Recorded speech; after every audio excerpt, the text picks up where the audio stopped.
Bom dia, gente! Tudo bom? Vocês se lembram de mim? Bernardo, eu mesmo! Agora, vamos falar um pouco de umas coisas um pouco importantes. Sobre a importância, olha que redundante, a importância de falar sobre as doenças psicológicas. Primeira pergunta. Você tem ou conhece alguém que tenha algum tipo de doença psicológica? Sim, eu tenho e conheço amigos, familiares, que têm e sofrem desse tipo de doença. E é uma situação muito complicada. Por quê? Porque uma luta diária de uma pessoa comum é totalmente diferente daquela que tem esses transtornos mentais. Segunda pergunta. Você poderia descrever brevemente como é conviver com esta doença? Conviver com essa doença não é bem conviver, é suportar. Porque a cada dia, dependendo da sua doença psicológica, você tem menos vontade de continuar. Algumas você pensa demais, outras você pensa de menos e algumas você sequer pensa. Você simplesmente está fora de si. Você não consegue controlar tudo isso e você fica, a cada dia que passa, um pouco pior. E esse é o maior desafio, conseguir lutar todo dia. Terceira pergunta. Para você, se as conversas sobre essas doenças fossem mais comuns, as mesmas poderiam ser descobertas e tratadas de maneira mais eficiente? Sim. Conversar sobre ajuda não só a descobrir o seu grau, a sua existência, mas também ajuda as pessoas a entenderem. Porque se você trata de algo que você não entende, você não vai saber tratar. Conversando, você descobre como a pessoa reage diante disso, como você pode ajudar.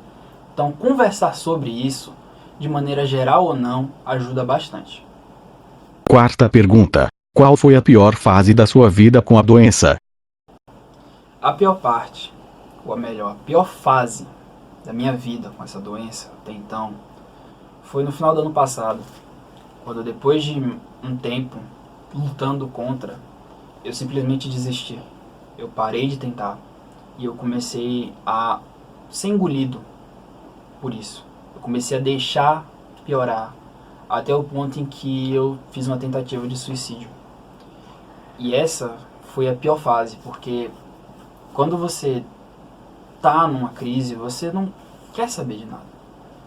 Você não pensa nas consequências, você não pensa se vai acontecer alguma coisa, se não vai, você só quer que pare de doer. E essa é a pior fase, porque você não sabe o que vai acontecer. Particularmente, eu queria nunca ter tentado. Quinta pergunta. O que você acha que as famílias deveriam fazer para ajudar seus entes queridos que também possuem esse problema? Para ajudar, não é preciso de muito. Não precisa falar nada, não precisa dar nada. Para falar a verdade, só senta ali do lado. Fica quieto. Deixa a pessoa te usar como ombro, amigo. Abraça ela falando, vai ficar tudo bem. E ela pode até não acreditar naquilo, mas cada vai ficar tudo bem ajuda muito. Por exemplo, meu pai.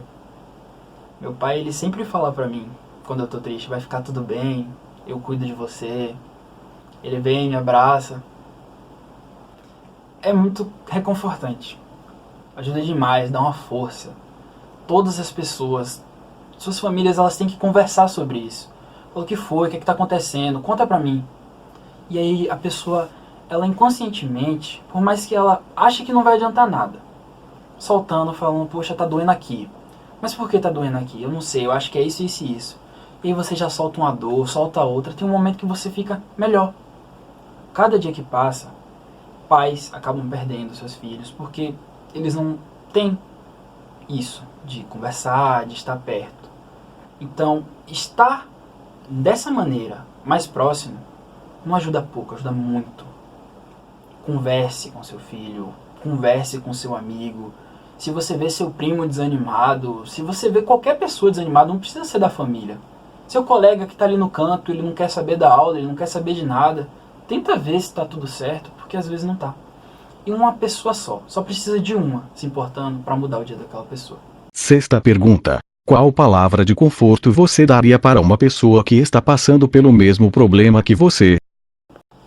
Então, sobre uma maneira de apoiar as pessoas. Não tem uma palavra de apoio, não tem dito, não é uma receita de bolo. Toda dor, independente de qual seja, é diferente para cada pessoa. Uma pessoa ela pode se sentir triste com o fim de um relacionamento, outra pessoa não. Outra pessoa para ela já é normal, as pessoas vêm e vão. Para mim não é. Para quem está assistindo talvez não seja. Talvez perder uma pessoa para uma pessoa, perder um ente querido. Poxa, minha avó faleceu.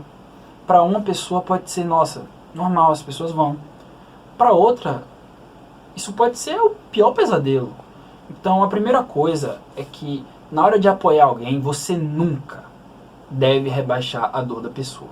Porque imagine que você está sentindo tanta dor por uma coisa que é tão pouca, e aí a pessoa te diz que é pouco e você se sente pior, porque você está sofrendo pelo que não é nada. Então, a melhor maneira de apoiar alguém, de dar uma palavra de apoio, é somente estando ali.